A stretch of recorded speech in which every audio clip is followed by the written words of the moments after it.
এখানে আসন্ন ফাউন্ডেশন একজন হিন্দু বরিশাল থেকে মন্দিরের হিন্দু সেও সহযোগিতা পাঠিয়ে আমাদের যারা সমন্বয়ক ওই যে ছাত্র ভাইরা যারা আন্দোলন করেছে তারা কাজ করতেছে, বাংলাদেশ জামাত ইসলামী কাজ করতেছে, ইসলামী ছাত্র আন্দোলন কাজ করতেছে।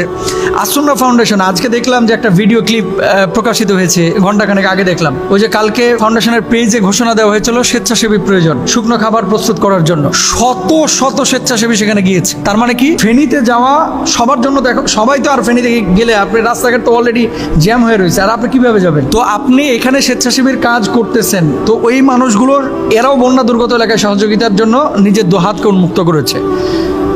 কেউ কেউ টাকা দিয়ে সহযোগিতা করতেছেন। তো আমরা আমাদের পেজ থেকে, আমাদের সার্কেল থেকে আমরা আমাদের সাধ্যমতো চেষ্টা করতেছি সাহায্য সহযোগিতা করা। এখন দেখেন আসন্ন ফাউন্ডেশন একজন হিন্দু বরিশাল থেকে মন্দিরের হিন্দু সেও সহযোগিতা পাঠিয়েছে। তো আপনি এই জায়গাটাই কে কি করতেছে এটা না দেখে